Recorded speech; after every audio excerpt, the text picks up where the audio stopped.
Hello, and welcome to another episode of Untraditionally Traditional, a podcast with me, Brittany Duncan, a Millennial Homemaker. Join me each week as I share all the things I've learned that make keeping your home, garden, and life running smoothly, all while working.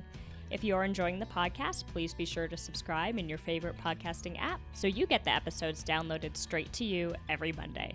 Now, on to today's episode.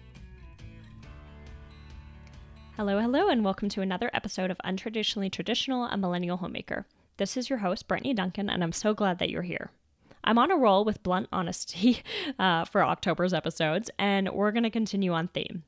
First, let's talk about stress. I know, a flashy buzzword that is both glamorized and overused. Let's talk about it, how it's glamorized, by me throwing a few more buzzwords and phrases at you, okay? Boss babe. Hustle culture, work hard, play hard, hot mess, just do it. Generationally, we have been fed a lot of crap when it comes to hustling. Baby boomers were fed the narrative that if you work hard, stay focused, and stay loyal to your employer, you would succeed. Millennials have been the narrative of good things come to those who work for them. You can do anything you put your mind to. And we picked up side hustles because being busy means that you're successful. Multiple income streams is smart financial planning. Gen Z. Ooh, what to say about Gen Z? They're complex, and I'll say it, largely misunderstood. They might be the generation that actually puts work-life balance back in place. A nightmare for corporate America, viewed as lazy and needy by previous generations of boomers and millennials who have worked or are currently working our tails off to, quote, be successful. If I'm being honest, though, brutally honest, Gen Z is onto something. And they're rewriting how we view work, which is much needed. Millennials, hey, we are on a path that is not sustainable. Let me share my personal experience that led me to this conclusion. I'm a hard worker. I pride myself on that being part of my identity. My goal has always been to go the extra mile for my workplace. Make it impossible for anyone to say that you haven't earned your position. Red flag for imposter syndrome. Just throwing that out there. I wanted to be self-reliant. Enter my marketing side hustle, which accounts for 1/3 of my income. Side hustles have become a norm for my generation and an expectation in many ways if you've got a mortgage to support. Now, here's where things got a little more complex. The old adage, find something you love and you'll never work a day in your life.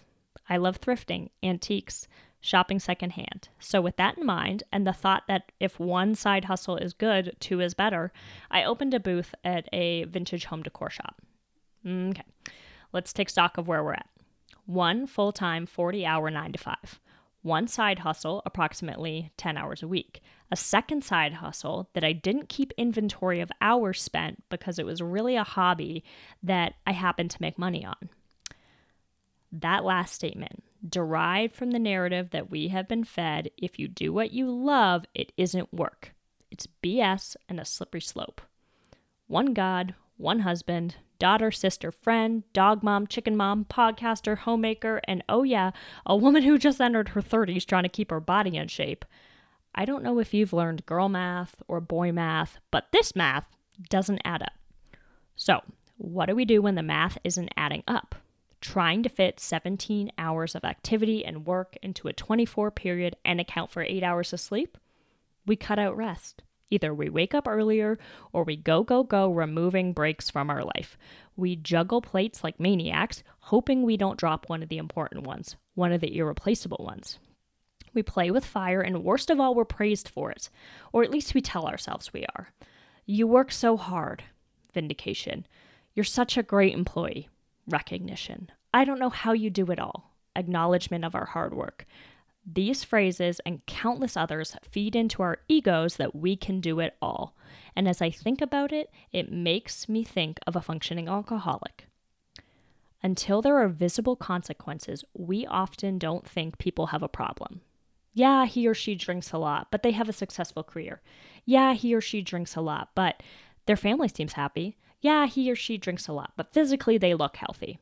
What if we stopped glamorizing hustling in every area of our life and juggling plates until we try to juggle one too many and drop it and just put the plate away nicely? Heck, Maybe take a few of those spinning plates and put them away in a cupboard for another time, or maybe just thank them for what they are.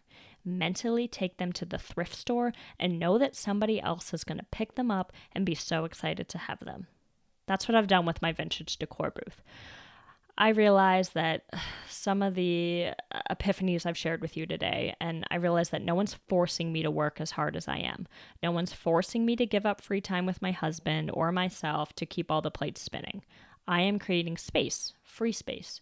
Honestly, a foreign concept for me since I've subscribed to hustle culture since I started college.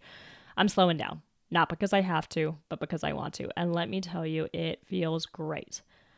It's more rewarding than any recognition I've received from work, peers on the internet, or even friends. This is a long-winded episode to encourage you to take stock of the plates you have spinning and ask yourselves which ones you would be heartbroken if you dropped. And then look at all the others and decide if there are one or two or a handful that you can put away carefully to create space and give yourself freedom.